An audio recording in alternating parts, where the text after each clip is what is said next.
Hello बच्चों, स्वागत है आप सभी का स्टडी विद रवि के इस बेहतरीन सी लेक्चर्स में। प्यारे बच्चों, आज की इस क्लास में हम लोग क्लास 12th हिंदी के चैप्टर नंबर 2 के subjective short and long questions के बारे में डिस्कशन करने वाले हैं, जो कि आपकी बिहार बोर्ड एग्जाम 2025 में 100% पूछे जाएंगे। चलिए स्टार्ट करते हैं। पहला नंबर क्वेश्चन से, चैनल पर नए हैं फटाफट से आज की इस लेक्चर्स में जुड़ जाइए और चैनल को सब्सक्राइब कर लीजिए, वीडियो को लाइक कर लीजिए। पहला नंबर क्वेश्चन है जो कि शॉर्ट लेवल में पूछे जाते हैं, और 2 नंबर में, जैसा कि आपको पता है, 2 नंबर का क्वेश्चन जहां भी पूछे जाते हैं 2 से 3 लाइन में उत्तर देना है। इससे ज़्यादा उत्तर नहीं देना है, नहीं तो आपका आंसर रॉन्ग माना जाएगा।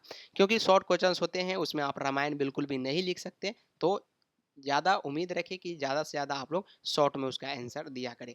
तो चलिए स्टार्ट करते हैं पहला नंबर क्वेश्चन से। कहता है कि उसने कहा था कहानी कितने भागों में बटी हुई है, कहानी के कितने भागों में युद्ध का वर्णन है। ये आपको बताना है। ये आपसे प्रश्न पूछा जा रहा है कि उसने कहा था कहानी कितने भागों में बटी हुई है और कहानी के कितने भागों में जो है युद्ध का वर्णन किया गया है। चलिए उत्तर में देखते हैं आखिर क्या होगा। तो उत्तर में लिखना है आपको कि उसने कहा था, और इस प्रकार से आप लोग यहाँ पे देंगे, इस प्रकार से, ताकि आपको लगे और एग्जामिनर को भी लगे कि हाँ ये एक प्रकार की चैप्टर है। तो उसने कहा था कहानी 5 भागों में विभक्त की गई है, यानी 5 भागों में क्या है, बांटा गया है। अगर आप लोग ध्यानपूर्वक सुनेंगे तो ये क्वेश्चन आपको यहीं पे याद हो जाएगा, ये भी याद रखें। तो 5 भागों में विभक्त की गई है। इस पूरी कहानी में इस पूरी कहानी में 3 भागों में युद्ध का वर्णन है। आपसे पूछा गया था ना यहाँ पे कि कहानी कितने भागों में युद्ध का वर्णन है, तो लिखेंगे उसने कहा था कहानी 5 भागों में विभक्त है और इस पूरी कहानी में 3 भागों में युद्ध का वर्णन है। द्वितीय, तृतीय तथा चतुर्थ भाग में युद्ध का दृश्य भी दिया गया है। देख सकते हैं कि कितनी अच्छी से इस क्वेश्चन का आंसर यहाँ पे मैं बताने का प्रयास कर रहा हूँ। कुछ इस प्रकार से अगर आप लिखते हैं तो 100% उम्मीद है कि आपका 2 नंबर कहीं नहीं जाएगा। एक प्रश्न में 2 के 2 नंबर आपको एग्जामिनर की तरफ से दिए जाएंगे। तो सिर्फ इतना लिखना है कि उसने कहा था कहानी, जितना पूछे सिर्फ उतना ही आंसर देना है, ज़्यादा डीपली नहीं जाना है, क्योंकि ये क्वेश्चंस 2 नंबर में पूछे जाते हैं। तो उसने कहा था कहानी टोटल 5 भागों में विभक्त है, याद हो गया होगा। इस पूरी कहानी में 3 भागों में युद्ध का वर्णन है। कौन कौन से? पहला, द्वितीय और चतुर्थ। तृतीय भाग में युद्ध का वर्णन बिल्कुल भी नहीं किया गया है, तथा चतुर्थ भाग में युद्ध के दृश्य भी दिए गए हैं। ये भी आपको बता देना है। सिंपल सी क्वेश्चन है और 2 नंबर 100% है कि ये प्रश्न 2025 के बिहार बोर्ड के एग्जाम में 100% पूछे जाएंगे। प्रश्न नंबर 2 की ओर बढ़ते हैं, जो कि काफी ज्यादा इंपॉर्टेंट है। प्रश्न नंबर 2 क्या पूछा जा रहा है, ध्यान देंगे जरा। कहानी के पात्रों की एक सूची तैयार करें। कौन सी कहानी के? तो उसने कहा था कहानी। यहाँ पे आपको नोट नहीं है, लेकिन नोट रहेगा कि उसने कहा था कहानी के पात्रों की एक सूची तैयार करें। कुछ इस प्रकार से प्रश्न रहेंगे। उत्तर में क्या लिखना है, ध्यान देंगे। कहानी के कई पात्र है। कहानी में क्या है, कई पात्र है। लाना सिंह है, बोधा सिंह है, हजारा सिंह है, बहुत सारे पात्र है। लेकिन आपको यहाँ पे सीधे लिखना है कि कहानी में कई पात्र है, जिनमें से कुछ प्रमुख है। जो प्रमुख है भाई, उसका भी वर्णन हम लोग करेंगे, बाकी बात का नहीं करेंगे तो चलेगा। लेकिन प्रमुख कौन है? लाना सिंह उसमें सबसे प्रसिद्ध पात्र माने जाते हैं। तो जिनमें से कुछ प्रमुख है और कुछ गौण कहानी के पात्रों का नाम निम्नलिखित है। चलिए लिखना स्टार्ट करेंगे। आप कौन कौन से प्रमुख है? तो लहना सिंह जो कि नायक है, इस कहानी के नायक माने जाते हैं लहना सिंह। तो इसको लिखना बिल्कुल भी 100% लाभदायक आपके लिए होगा। सूबेदारनी है, जो कि लहना सिंह की कौन है? प्रेमिका है, याद रखेंगे। सूबेदार यहाँ पे सूबेदार हजारा सिंह है, याद रखेंगे। सूबेदार क्या है? हजारा सिंह है, ये भी प्रमुख पात्र है। बोधा सिंह जो है, ये भी प्रमुख पात्र है और सूबेदार का बेटा है। बोधा सिंह कौन है? सूबेदार का बेटा है, याद रखेंगे। अतर सिंह लड़की का मामा है, जो कि लड़की कहाँ रहती थी? अमृतसर में रहती थी, याद रखेंगे। तो अतर सिंह कौन है? लड़की का मामा है। बोधा सिंह कौन है? सूबेदार का बेटा है। और सूबेदार कौन है? सूबेदारनी का पति है।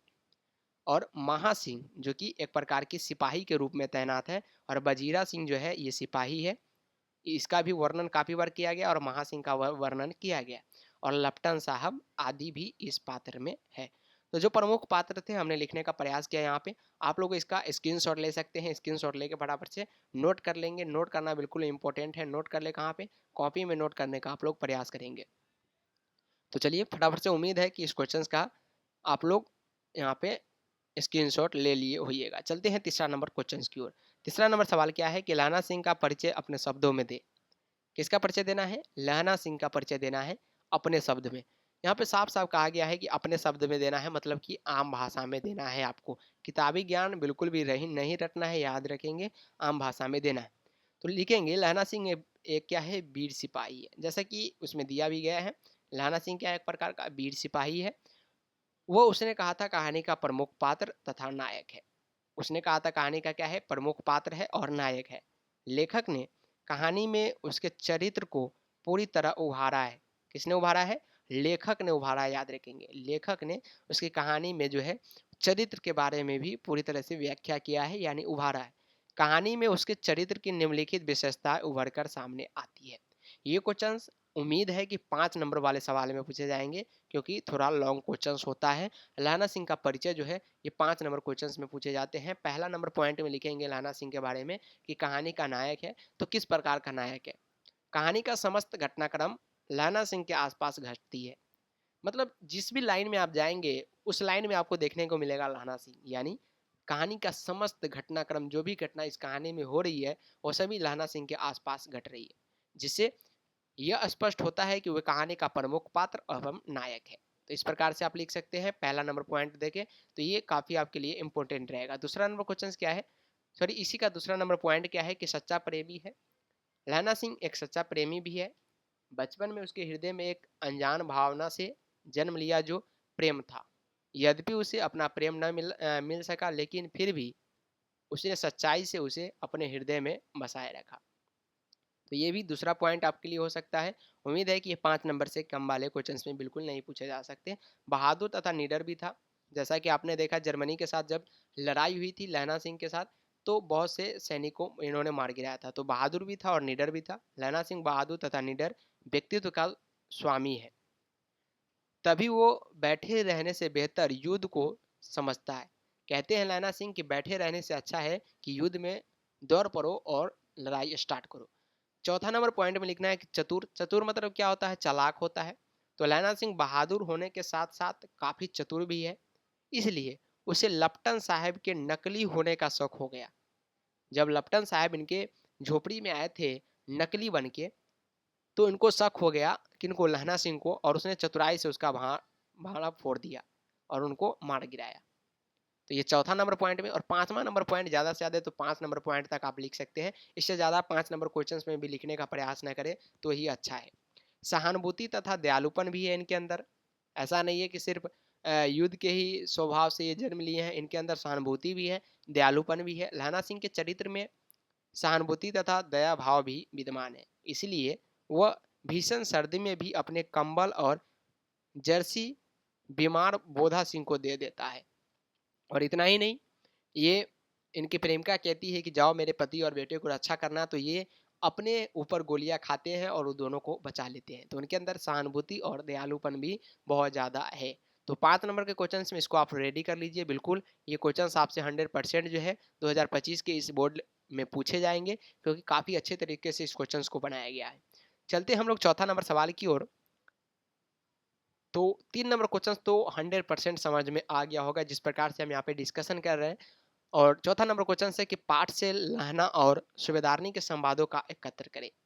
आपको यहाँ पे करना क्या है, ये भी क्वेश्चन 5 नंबर में मान के चलिए कि पूछा जाएगा। नहीं पूछा जाएगा तो 2 नंबर में 100% आपका इस क्वेश्चन से काम देगा। तो उस यहाँ पे जो लहना सिंह द्वारा और सूबेदारनी के द्वारा जो संवाद किया गया है, उसने कहा था इस चैप्टर में उनको एकत्र करके कुछ संवाद को यहाँ पे आपको लिखना है। तो कैसे लिखेंगे, पाठ में लाना सिंह और सूबेदारनी के बीच कुछ संवाद है जो निम्नलिखित है, ठीक है। आगे लिखेंगे बचपन का संवाद, सबसे पहले लिख देंगे कि तेरे घर कहाँ है। कौन पूछता है, लहना सिंह। मगरे और तेरे, ये इनकी प्रेमिका पूछती है माझे। यहाँ कहाँ रहती है, कौन पूछता है, लहना सिंह। अतर सिंह की बैठक में, अतर सिंह की बैठक, अतर सिंह कौन था, उनकी प्रेमिका की मामा थी जो कि अमृतसर में रहा करती थी। वे मेरे मामा होते हैं। मैं भी मामा के यहाँ ही हूँ, उनका घर गुरु बाजार में है। ये कौन कहता है, लहना सिंह। इतने में दुकानदार लड़के से मुस्कुराकर पूछा, तेरी कुरमाई हो गई। इतने में दुकानदार जो है लड़के से मुस्कुराकर पूछा कि तेरी कुरमाई हो गई। इसी पर लड़की कुछ आंखें चढ़ाकर धत कहकर दौड़ गई। लड़के ने फिर पूछा कि तेरी कुरमाई होगी, और उत्तर में वही धत मिला। एक दिन जब लड़की ने वैसे ही हंसी में चिढ़ाने के लिए पूछा, तब लड़के की संभावना के विरुद्ध बोली, हाँ हाँ हो गई। कब, कल। देखते नहीं यह रेशम का रेशम से कढ़ा हुआ सालू, सालू सालू मतलब यहाँ पे चादर होता है, याद रखेंगे। सालू मतलब चादर। सूबेदार के घर का संवाद है, मुझे पहचाना नहीं। तो कुछ इस प्रकार से कुछ संवाद को आपको लिखना है। इस प्रकार से लिखेंगे तो ये उम्मीद है कि 2 नंबर में पूछे जाएंगे, तो ज़्यादा संवाद भी आप ना लिखिए अगर 2 नंबर में पूछे जाते हैं। और 5 नंबर के क्वेश्चंस में पूछे जाते हैं तो कुछ इस प्रकार के और भी संवाद आप इसमें ऐड कर सकते हैं। मैं यहाँ पे कुछ लिख के लाया हूँ जो कि इस चैप्टर से है। इस चैप्टर को पूरी तरह से पढ़ेंगे तो 100% है कि इस कहानी आपके माइंड में पूरी तरह से फिट हो जाएगी। चलिए 5 नंबर क्वेश्चंस की ओर बढ़ते हैं। तो 5 नंबर क्वेश्चन क्या पूछा जा रहा है कि कल देखे नहीं यह रेशम से कढ़ा हुआ सालू, यह सुनते ही लहना सिंह की क्या प्रतिक्रिया हुई, बताइएगा। देख सकते हैं कि उसी लाइन से ये क्वेश्चन उठाया गया, लेकिन क्वेश्चन को न्यू बना दिया गया है और पूछा क्या गया है कि कल देखते नहीं यह रेशम की कढ़ा हुआ सालू मतलब चादर, वह सुनते ही लहना सिंह की क्या प्रतिक्रिया हुई, बताइएगा। तो कल देखते नहीं है रेशम से कढ़ा हुआ सालू, यह सुनते ही लहना सिंह को काफी गुस्सा आया। ये इंपॉर्टेंट लाइन आपके लिए हो सकता है, ये बिल्कुल भी ना छोड़े। इस लाइन ये जो लाइन यहाँ पे दिए गए, ये लाइन को लिखते हुए आपको इस उत्तर को शुरू करना है। तो उनके अंदर क्या हुआ, गुस्सा आया, साथ ही वह अपनी शुद्ध बुद्ध ही खो बैठा, इसलिए घर वापस आते समय एक लड़की को नाली में धकेल दिया। कौन, लहना सिंह धकेल दिया। एक खोमचे वाला के खोमचे बिखर दिए, खोमचे वाला जो कि याद रखिए अंडा लेके आते हैं उनको, वो खोमचे बिखेर दिए। एक कुत्ते को पत्थर मारा और एक सब्जी वाले को रेडी पर दूध यहाँ पे उझेल दिया। कौन, लहना सिंह काफी गुस्सा में हो गया जब उसको लगा कि ये इनकी कुड़माई हो गई, यानी कि इनकी मंगनी हो गई। एक वैष्णवी पूजा पाठ करने वाला औरत से टकरा गया जिसने उसे अंधा कहा। किनको अंधा कहा, लहना सिंह को। तब जाकर वो अपने घर पहुंचा, यानी काफी गुस्से में आ गया जब उनकी प्रेमिका ने उससे कहा कि मेरी कुड़माई हो गई।